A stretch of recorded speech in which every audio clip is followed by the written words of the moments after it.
enough assets, but we elect to trade them in for quick bucks, bootlegging, round-tripping, and carpet-bagging. When the outside world says we are potentially rich, they know what they mean. Our rich potential commands us and not the other way around. 3 things we need to do now. 1, electricity. 2, more electricity. And 3, much more electricity. If we are able to fix these 3 things, we don't require any prayers. We would still be on our way up the ladder. It would only mean that the factory engines are going to hum again, but at a cost. You know what I mean. The whole thing is not difficult to understand or comprehend. We are simply made very poor indeed by the wrong choices we made or we make.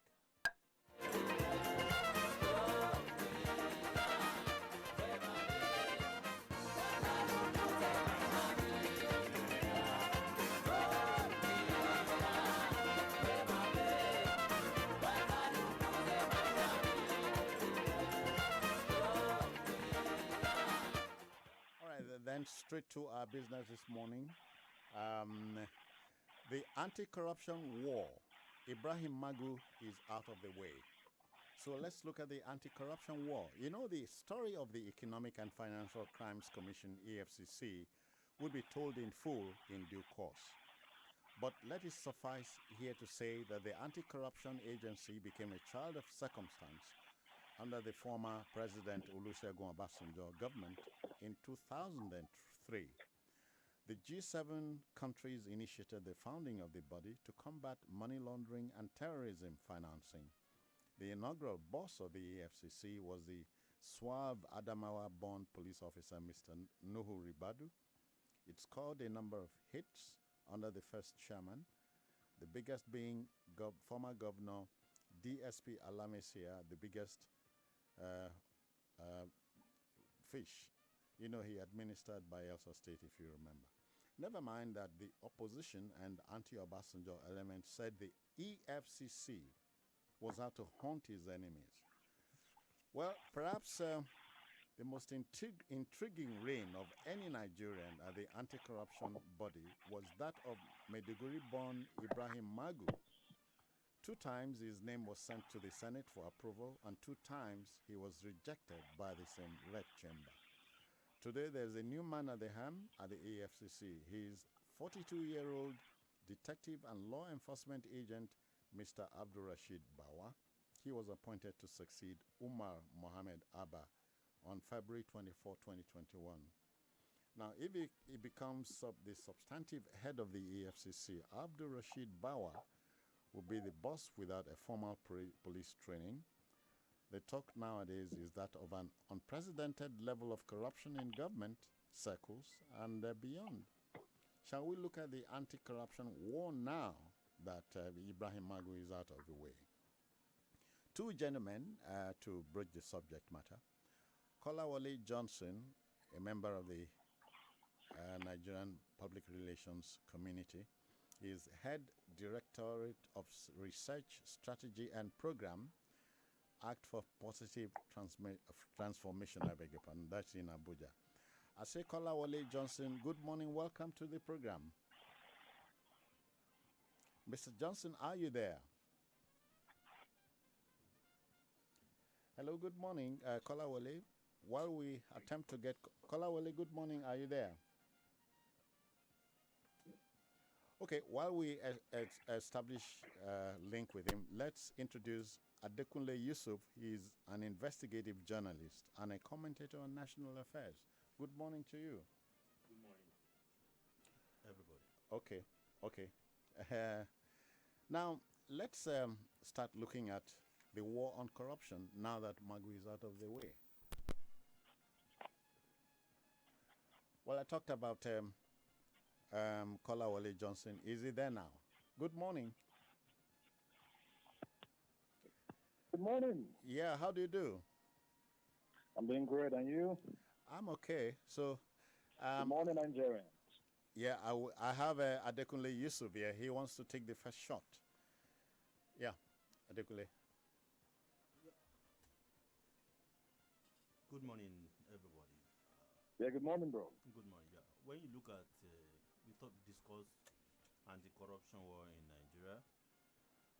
Please, you need to speak a bit louder. I can hear you clearly. Okay, when we speak about anti-corruption war in Nigeria, uh, especially as it is now, I believe it is more of the same. Before Magu and after Magu, and that if you look at what has been happening since EFCC was created, of course, EFCC is not the only agency of government to fight corruption, but it is the most visible, and many people believe that's the agency that is most active in the arena of waging a war against corrupt practices, in the country.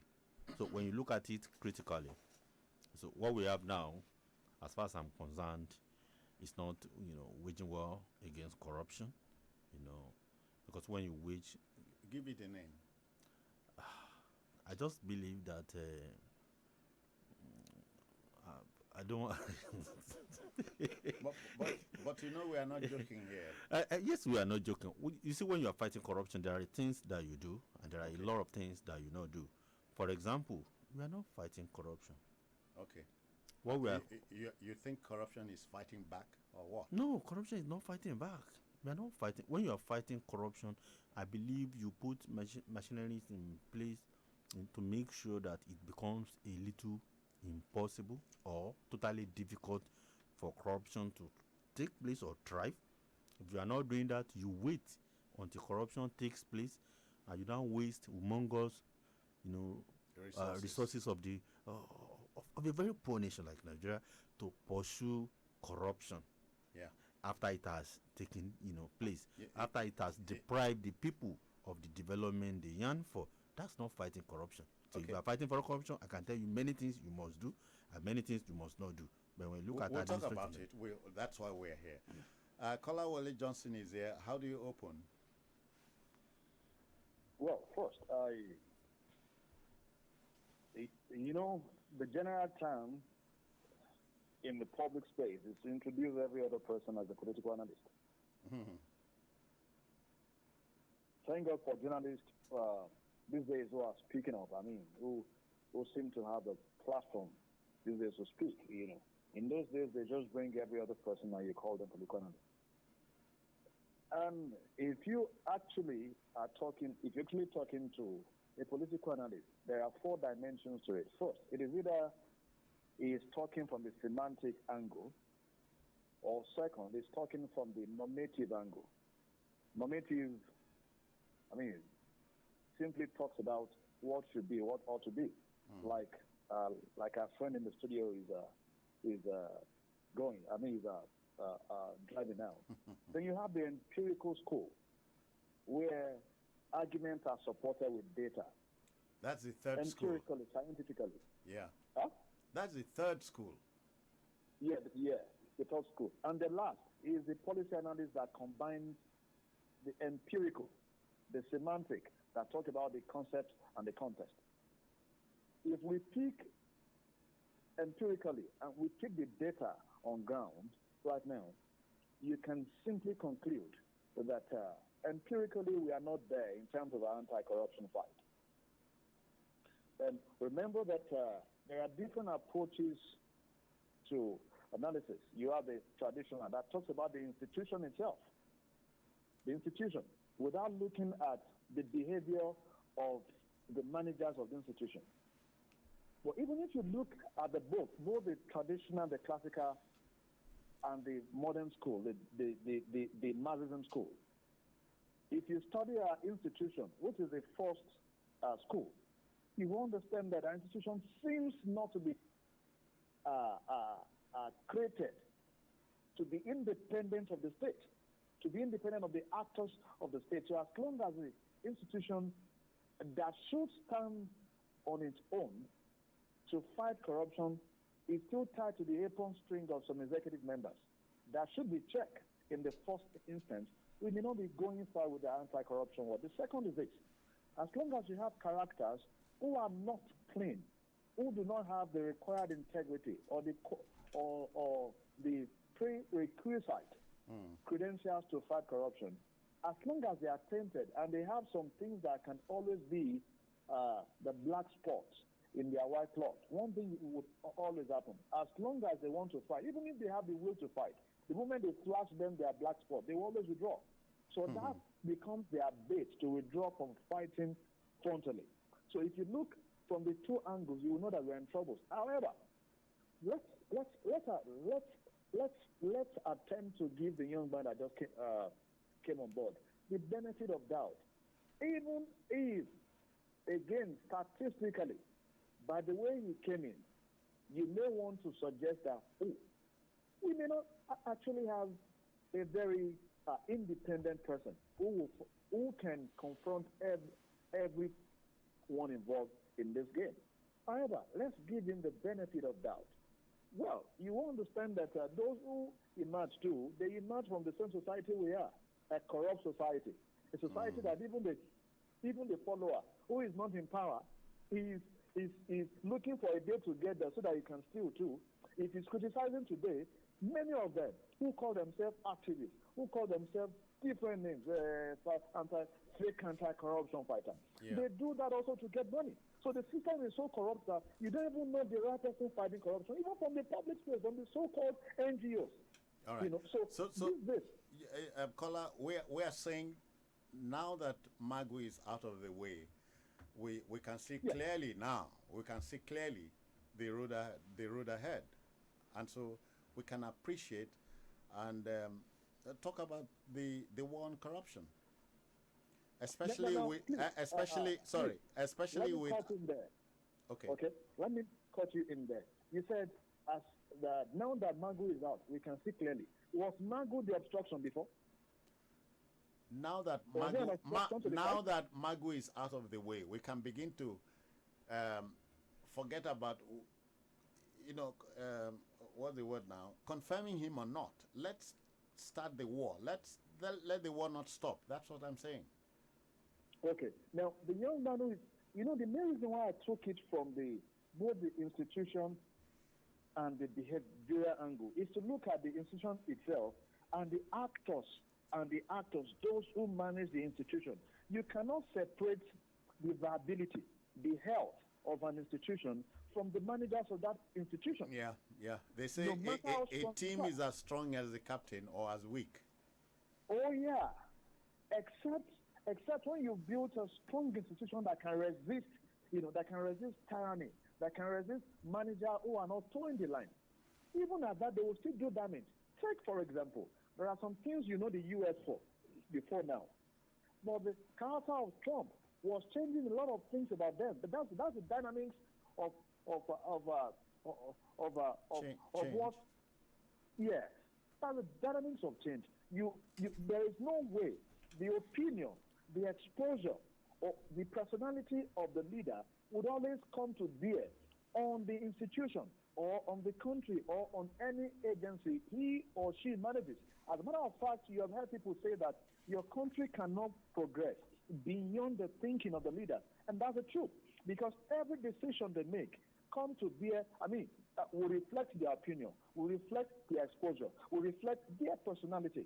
So coming to AFCC now, yes, like you mentioned, Magu was not an obstruction. I didn't see him as one. Yeah. Even though I am one of those. I don't think I suggested, Kola, I don't think I suggested that. As I was saying, now that Magu is out of the way, we can face. And there is no confirmation. No confirmation. Wahala. Confirmed already. Yeah. So now, the man who is confirmed, he belongs to, let's say, we can accommodate him. He belongs to our generation. He's a younger fellow. Yeah, 42 For years. Me, I believe, yes, he deserves all the support he can get from all of us. Now, I was trying to explain to you also that the checks and balances he should get. First of all, don't forget that he didn't also fall from the sky. He also got there by the instrumentality of some folks in government. Yeah. Okay. And that means that very much likely he may not kowtow, depending on his personality, to those people, but somehow, some way, they will do give and take at some point. No matter how strong he is in personality, okay. I can't do this, but this I can do for you. So, but, sorry. Yeah, Let okay. me land, please.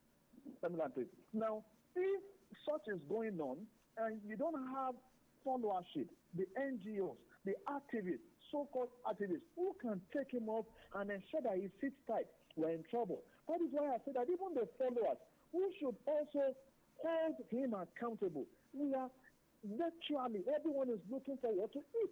So that's why I'm saying that the man who is there will be left alone with his personality and his will and his determination to perform. Not necessarily because you have the most conducive environment for performance.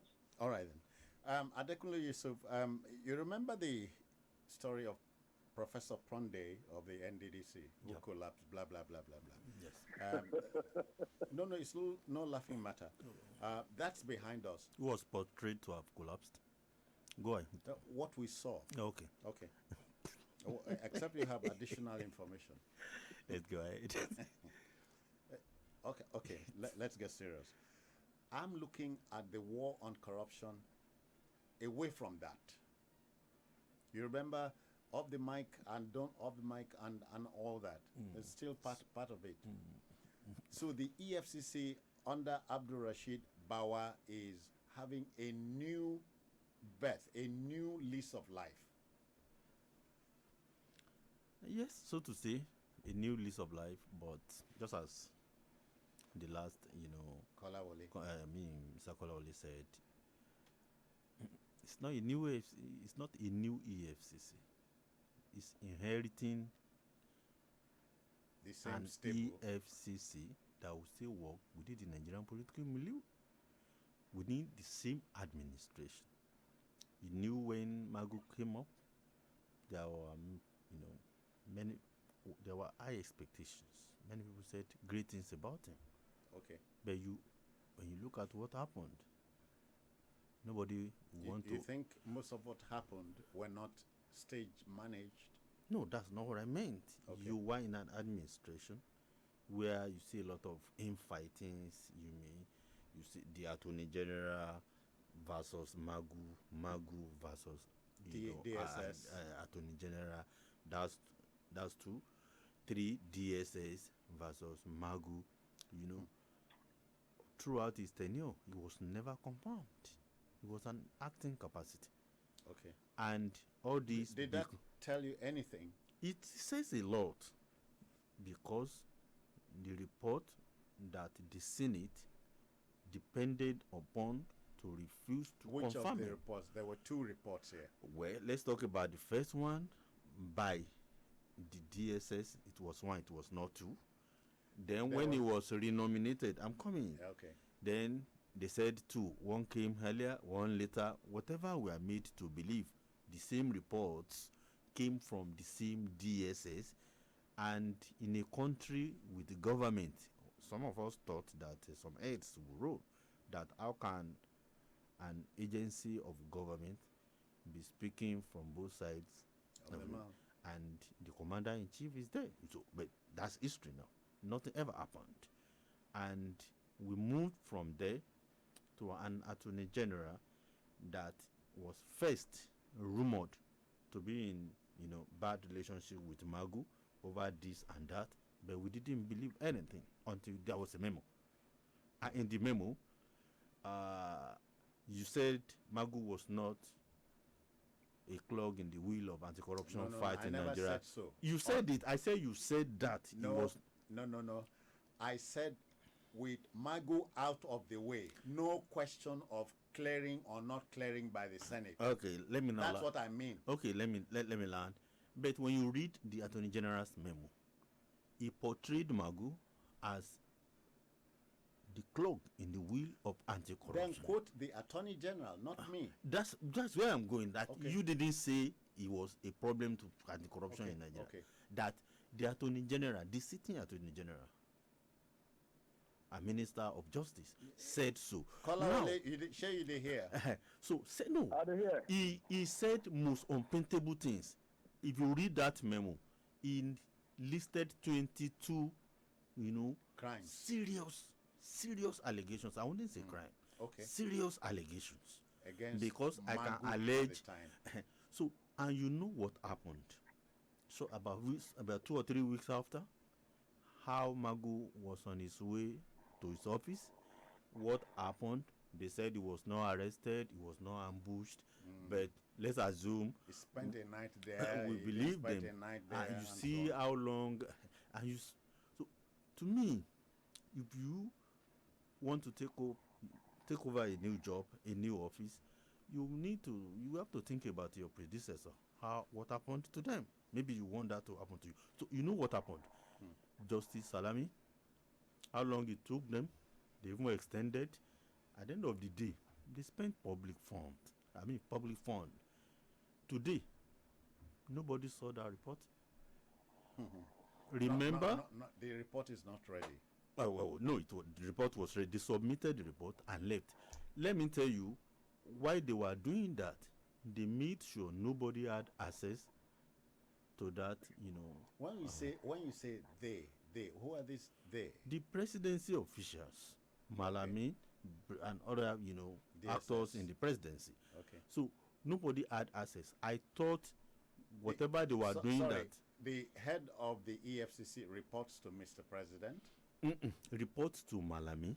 Initially, it was directly to the president before it was amended under Jonathan to report to Minister of Justice. Yes. Okay. Is it under Jonathan or under Yaradua? Sometimes it was so that you pass through. Yeah. That was under Andoaka, if I remember very well. Andoaka was the Minister of Justice in Jonathan's time. Yes. Yeah. So, at that time, the supervising ministry becomes the Minister of Justice. So now, what we are saying, a government that is fighting corruption, there's nothing to lose. There are allegations and counter allegations.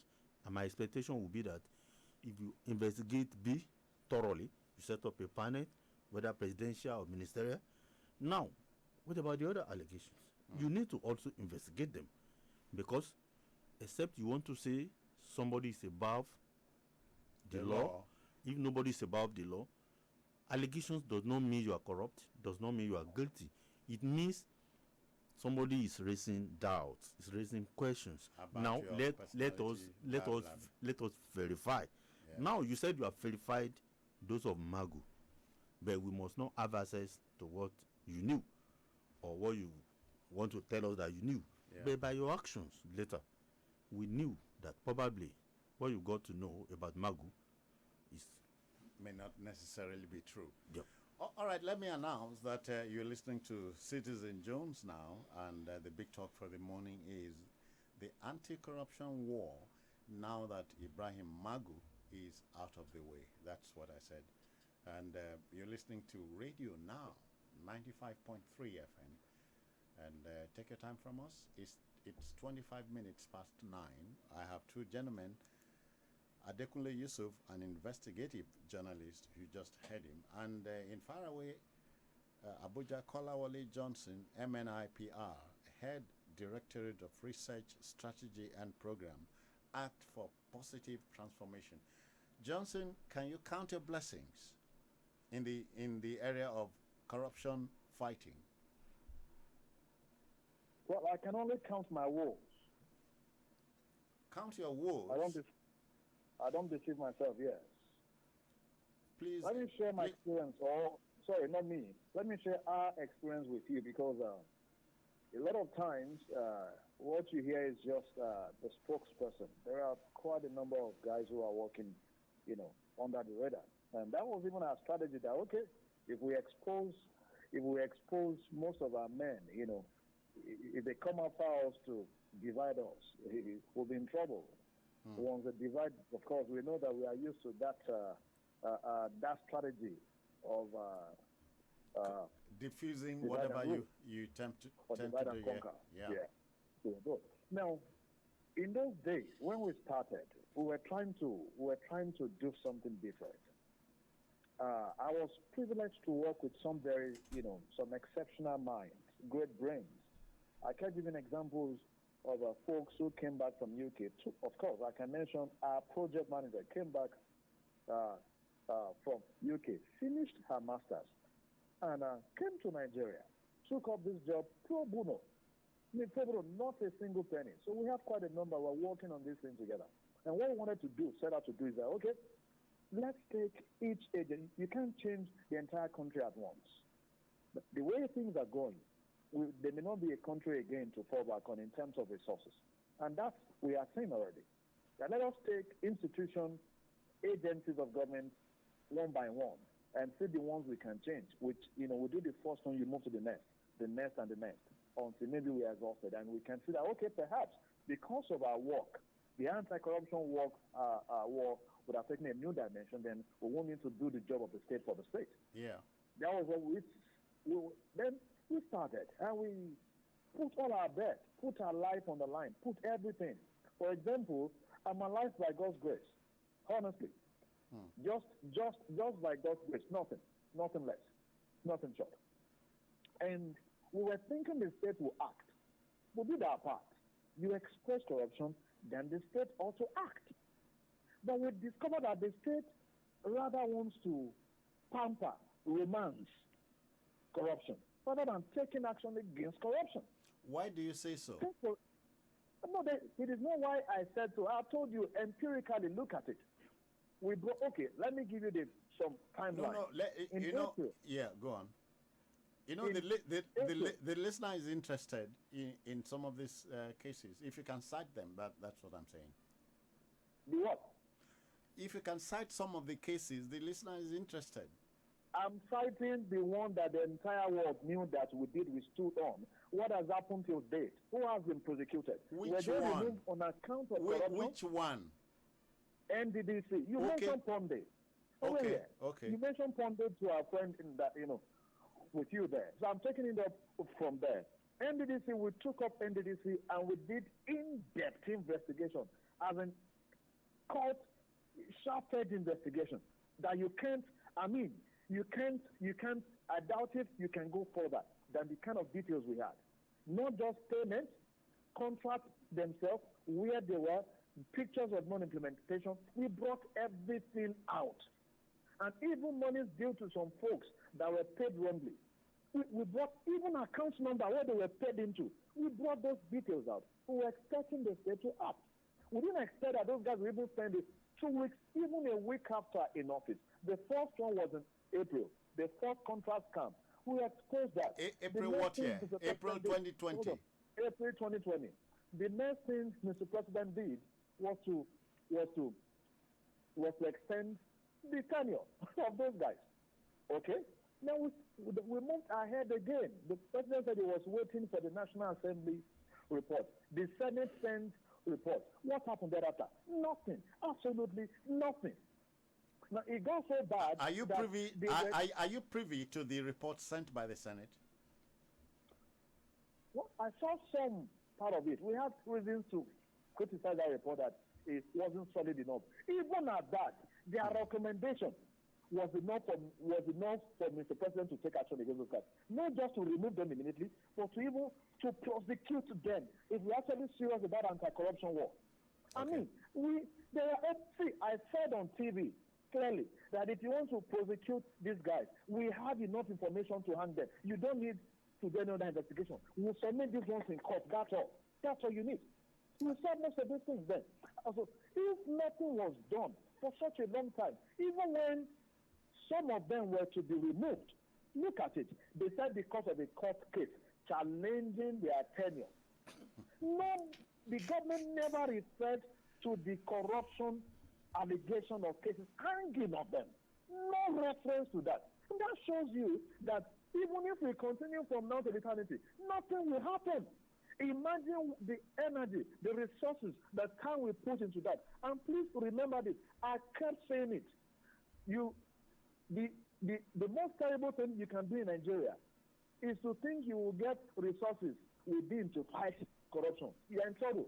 Because this political class, they have a meeting point. If you collect money from one to fight another, you're in trouble. So the best we could do there was to rely on taxing ourselves internally. I said this clearly. There were days that we are working together, and the best we could snack on was peanuts and bread. Because things were tight. We didn't want to do things that would embarrass or rubbish our war our fight. We didn't want to get ourselves into some mess. So we stay within the ambit of what we could afford. Okay. So imagine pulling through those periods by ourselves, and the state did not ask. So we call that, not that we didn't even call ourselves. Folks, our team members began to say, no, the state won't do nothing, even if we take on another. All right. That was how I lost. Please hold on. That was how I personally lost the most vibrant members of our team. Out of 28, we are down to about 9. 11 today. Even that, there's nothing much. What happened to the others? What happened to the others? Because they were frustrated. The state did not act. You will just be making noise. Are we just out to make noise and maybe get famous of what? Okay. The real goal was to change institutions, was to let the government act and change these places. Whoever is corrupt, let him return our money and send him to jail. It will also serve as as caution to some others who still want to steal. At the moment they know that we are starting each and every agency, and so that by now we would have gotten some respite in terms of this monumental corruption going on in the system. So folks were frustrated, and one of them just left and lent them back. Okay. Folks were frustrated because the state did not. So how do I score anti-corruption work under this government? Zero. Okay. By empirically judging from what we have done. I'm not giving you, semantic here. Judging by what we experienced, by what happened, zero. Okay. Adekunle, Yusuf? I agree with him totally. I said it at the beginning, that this government is not fighting corruption, because there is a difference between me telling you I'm reading and whether I'm reading, from a written text. Whether I'm reading is a book, or I just told you, or I'm reading. It's not the same. It has nothing to do with the man at the head of the EFCC. I talked about Magu. No, you need to start. The man at the head didn't appoint himself. Okay. And you are liable. There's no way you can do it. The man who appointed you also plays a role. If you look at what you regarded as no Ribaudu's achievement at the time, there's no way you will separate the president of the country from it. There's nobody that can challenge. Nobody challenges the president. So he was able to achieve whether little or a lot because the man who put him in that office, perhaps, supported him. Two, if you go ahead, look at what has been happening since this government came with the idea of TSA, single treasury account. Yeah. Then there was these ideas that they started under Jonathan, which was BVN, biometric verification number for everybody. Then the third by this administration, they said whistleblowing policy. Oh, great, beautiful ideas, but merely just on paper. If you want to fight corruption, these are good, but you need to go a lot, Yeah, because what Kolawole Johnson is telling us is more or less whistleblowing. I'm coming. When you do this, how much reform have you done in the police, in the judiciary? You understand my point? Then overall, in the Nigeria banking structure, space, there is no fraud that can take place in Nigeria without involving the financial sector. Yes. A lot passes through in the banking sector. If you leave it as it is, no human being will be able to achieve anything. Do you see Abdul Rashid Bawa? I'm coming. I will land. I want to tie it to it. Okay. Because time is the essence. Okay. So when you look at all this, you realize that anyone that takes up the work of EFCC job, you only work within existing parameters, challenges, and frustrations. No question of you're coming with a mind of your own. You cannot come with a mind of your own to fight corruption. You saw what Magu did. Under Magu, corruption fighting in Nigeria became a media trial. Many occasions, the court, you read court judgment, many of our courts will lambast the agencies of government, especially the EFCC. They will go after a person, arrest him, Lambast detain them him, for a shoddy job. that they've not even started investigation. They will not be begging the court to extend the man's stay in custody so that they come out with their own. Quickly, can you talk about the courts? So- in all of this. So no, I'm doing it gradually. Then that's the EFCC. What about the courts? How can a court, high court in Lagos and a high court in Ikeja or Ibadan be giving contradictory, judgments on the same matter? Concurrent jurisdiction. On the same matter. So, contradictory. And these are courts in of a, the same in a country, jurisdiction. yes, in a country. This is not healthy for any democracy. Then, when you look at the banks, how many banks have been sanctioned? There's no fraud that takes place anywhere Without the banks. without the financial sector. Yes. They are deep into it. They are in the heart of it but if there is transparency, then you now have to talk about the action of Mr. President, the current president, and any other person that will take over after his 8 years. Let me tell you, the first time under this administration, when there was allegation of corruption, it didn't come from ordinary folks. It came from the Senate of Nigeria. And who? The secretary to the government of the Federation. Then Okay, the bush clearing. the grass cutting, He lost his job. But I'm coming for more than 6 months. You see, you are taking For more than 6 on months. radio. Time is the master. For more than 6 months, Yeah. the government was so angry, was so reluctant to do anything. They were trying to ban it, or then you have to set up, a panel headed by the vice president. Haba, when you have your agencies, you get him, suspended and let the agencies do their work. At the end of the day, what has happened? So you can name names and names.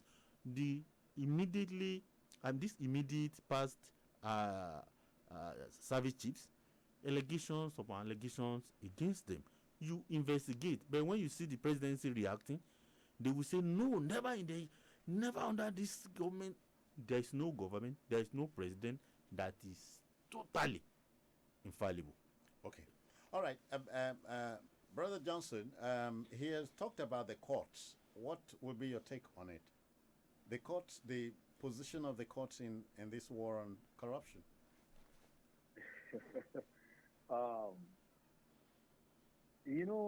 I remember David Houston, the American scientist, behavioral scientist.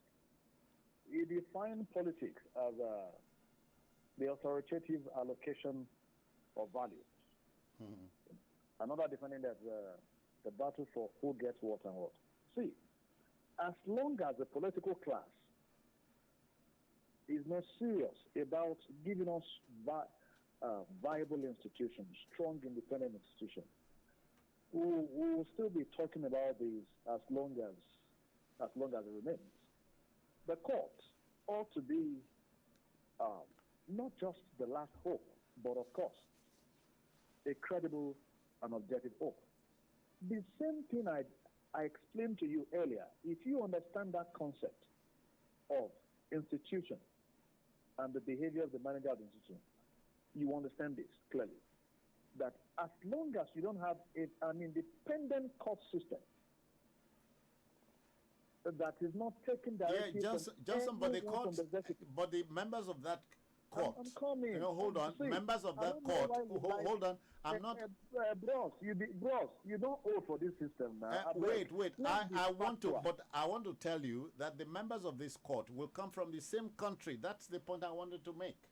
Oh yes, but hold on. It doesn't matter that we're the same country, that they come from the same country. I know from the same society, but don't forget that they didn't just come out to start sitting on these cases at that top level in a day. They have come out for some time. They've been trained. They've been given some, they have been throwing some pattern for a while. Take it. If by the time they come in, they meet a set standard that is not obstructed from any angle, they are bound to follow. And after a while, they become So the system becomes part of them, and they can't go an inch outside it in most cases. There will always be some exceptional cases. But when you come into a system that you are seeing those that they will call you, go and do this, or that you see that your superior are doing things that are questionable, you also grow into the same. So this is no longer about the society. It is about the system. It is about the managers of that system. Now check where I'm going to. This didn't start today, of where the executive influence the judiciary by using different tools. You can check the mode of reward, appointment, promotions. How is it being done? Have you looked at that? If you know that somebody was responsible for your promotion, whether you want it or not, especially when you do not deserve it, where would your loyalty lie? Is it to the state or to the man that was instrumental to your promotion? Or do you reject the appointment, the promotion? Huh? Or do you reject the promotion? I'm not even talking about rejection. They will take it. Everybody wants to climb up. Forget it. It's a system. Please, let me announce the phone number: 090-1111-1953, 090-1111-1953, and 0809-222-2953. I have a caller here, Brother Johnson. Let's take the call. Good morning to you. Hello, good morning, sir. Good morning, yeah. I want to appreciate all of you, sir. My name is Jimo Akeno. I am calling from Ibrahim. Okay, then. I want to specifically address the man in the studio. Of course, it's entitled to being sufficiently angry against whatever. But I want to ask you whether we can fight corruption with the set of laws we have in our country now. Aren't our laws with the laws we have, yes, you can fight corruption. With the laws we have now, this same constitution will say, okay, jail him. The same constitution also has provision that say, okay, you cannot jail him because of this and this and this. and these are what the judges, whether in Ibadan, Ikeja, or Lagos or anywhere, we rely upon. When counsel on the same matter at different courts are putting forward what the court position says, should the judges look away from the position of the laws? Good morning, sir. Thank you very kindly. The lines are still open: 090-1111-1953. We have another call. Hello, good morning. Hello, good morning, sir. Yes, sir. Yeah, welcome. Your name, where you're calling from? Yeah, my name is Thomas Samuel. I'm calling you from Sherry. All right, then. I want to say something concerning the topic you are discussing in the studio. You know, when we talk of corruption, you understand, in Nigeria, we always put everything that happens, we say president. But to me, I don't think a president cannot be the president of a country and also be the judge that will try those cases in the court.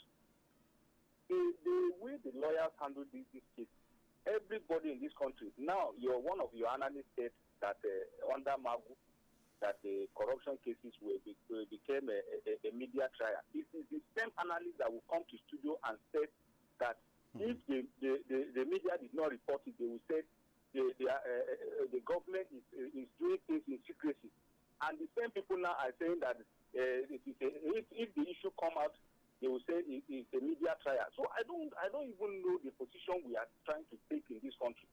Right. Even we are talking of corruption, we always discuss in government sector. We did not even talk about the private sector. Even in our various homes, we have so many corruption issues in our homes. Thank you. How do you handle your family? Thank you. We take another call. Hello, good morning. Hello, good morning, sir. Yeah, your name, where you're calling from, and shoot. Okay, I should. Boom. My name is Oluwafemi. All right. Calling from where? Apapa, sir. Yeah, you're on air now. Go on. Thank you so much.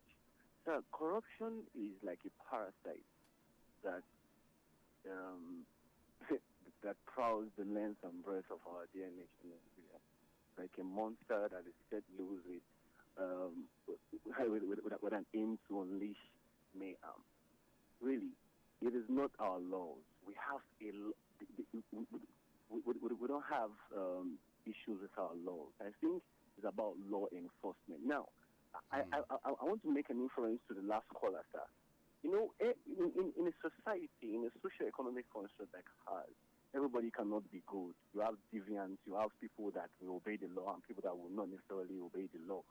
So the law is the law enforcement is already there, put in place. Yeah, the laws are there. The laws are there. Yes. So the law enforcement is there to enforce those laws. Okay. So why are we not, let me not bore you with all those analogies. Yeah, please don't. I think it is law. It is the law enforcement. Law enforcement is where the palaver is. Yeah. Okay. Adekunle, you want to take the first shot? Yes, because somebody said that we talked about media trial. Maybe people didn't understand what we mean. This does not mean that we are not happy that the government involves us in whatever they are doing. Every media, everybody benefits if that happens. But it's a great danger and it is unfair when government agencies, anti-corruption agency, wants to just destroy somebody. They just said they arrest the person and they feed the media with fictitious claims. Then when they get to court, they will not be able to prove one or present anything to prove any of the case, any of the allegations. That is what and by that, the whole society will have been awash with, allegations, they read in the media about that person. That's what we call media trial. Let me take another call. Hello, good morning. Hello, good morning. It's Mr. Samuel calling back, please. Yeah. Let me correct an impression. There's one thing Joanna just said now, that the government will just pick somebody out. I want him to refer back, to go back to what happened in Katsina State, where somebody pretend to lie against the government. I think he watched that video. If you can watch that video, the same thing you are saying government can do to another person. Ordinary citizen can even do the same thing to any government official that he doesn't like. All right, we'll leave it there. Johnson, how do you react? So which of them? Okay, any of the callers, they have one asked specifically. Okay. Don't we have laws? Don't we have enough laws to prosecute anybody? And my answer was straight. Yeah. Let me take one call. Let me take one call again. Hello, good morning. Good morning. Yeah, good morning. Your name, where you calling from? Yeah, my name is Kolawole. I'm from Lagos. I'm calling from Marina, Express. All right. You're on air. Yeah, I want to actually contribute to... You are doing so. Yes. Yeah. So, my own take is that, there are a lot of issues that have not been attended to in terms of the constitution itself. Like a caller said, the laws are there, but the laws are being tilted to favor some let me call it the allies. Now, the constitution says that the president appoints the EFCC chairman. The constitution says the president appoints the INEC chairman. The constitution says the president appoints the attorney general. Now, if going by the logic, if you appoint somebody, of course, the person will be loyal to you. It's kind of very straightforward. So until we have an independent agency and giving them free hand, nothing is holding them back. I don't think we can really move forward. Independent agency as distinct from the EFCC, ICPC, and all that. Exactly. Okay. Exactly. Independent. They should be independent of the government. They should be independent of the government. We'll leave it there. Yeah, Johnson, you were saying. Sure. I strongly believe that even if our laws are assumed not to be perfect, of course, rightly so assumed, I believe we have the laws. What we need would be a reform of systems. I'm not, I think I've done some work in this aspect, so I can speak with some level of, I don't want to say authority, but of course with some level of responsibility. That the system is the issue. As long as you have a system that cannot act solely on the rules of the system, that will take some directive from outside, this is where we will be. I bet you, anti-corruption fight in this country has never been free of the executive, but we have had some degree, various different level of degree of I don't want to call it intervention. In the days of OBJ, we saw anti-corruption war as war against his party people who were not kowtowing to him. But at that, they were still getting some things done. Even during Madam Sayada Joasu, almost the same thing. These governors who were jailed, recently, Dari and Co., their cases started long ago, not under this government. Not under this government. So if you have a case that will spend 10 years before they are convicted, that means the issue is with the system. Let us reform the system. It's no longer about the law. It's about the system. Number one. Number two, the second, I believe, reform that we should do. If we can ensure that institutions that we have, that people can act without consequences, that they can act, can you imagine? Can you take any case against the president in this country? Can any institution try that? Nobody can try that. So if we need to amend our laws in those areas, agree. Not at the level, we can tinker with it, do some reforms, do some amendments. That is, good. And until we do that, that we protect the actors from the aggression of the powers that be per time when they act, there is nothing much we can do. A judge can remain on his post and not being promoted if he's against the state, I tell you. Okay. So there is a limit of independence that we are giving including Brother Johnson, you remember there is a case involving a former governor of River State who has a perpetual injunction in his favor. Oh, yeah. That has not been altered. Oh, yeah. Again, that's the system. There are some people you need to flush out. You're closing your thoughts now. Go on. Okay, great. If we do a little bit of an introspective inquiry into the phenomenon we have gotten, or that we have experienced in this country, what you will see is very simple. Two, one, we have men in institutions, managers of institutions who are not worthy to be there. Number two, we have institutions themselves that need to be reformed. Number three, we need systems that must experience re-engineering. And we must take away this approach that, this man is being tried because he's from here. Even if he's being tried because he's from your tribe or from your home, is he corrupt or not? That's the question. That's the question, that is true, then leave the rest. Okay. Leave the rest. Brother Johnson, we stop you here. Time is tight, and we wish you well in your work. You had said, you had told us. See, I know they work again. The country know what I know they work again. I know they discuss myself. Make God again until they are serious about fighting. Let God bless your hustle. Thank you. All right, my job. Thank you. Okay, Kolawole Johnson is head Directorate of Research, Strategy and Program, and he's also an anti-corruption fighter. Yeah, how do you close? Well, let's start by having a deep rethinking about the leadership recruitment process in our country. If we get it right, possibly the right people will be appointed into the right offices. Then we begin to think properly about Nigeria. But by what we have currently and what we have had so far, I don't think we have had the kind of people that can do serious thinking, because before you govern a country like Nigeria, you need serious thinking. You need to do a lot to change a lot about how we do things in Nigeria. If we do, everything will change, from education to the economy to democracy to everything. There is a lot of work we need to do, but we always waste time on frivolities, things that don't matter, things that divide us, and all those things. Yeah. That we need to change.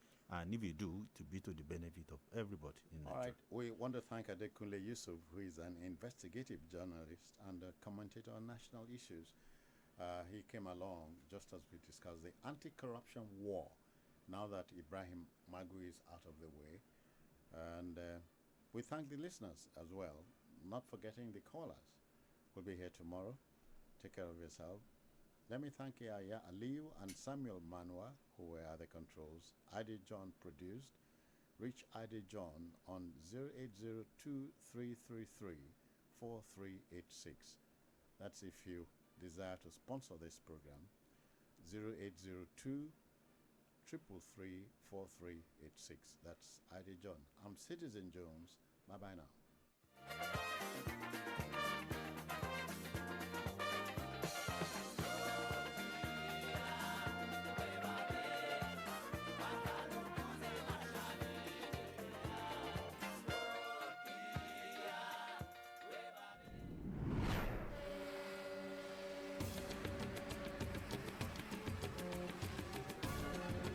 We are Radio Now, 95.3 FM Lagos. We go beyond the news. First Bank, you first.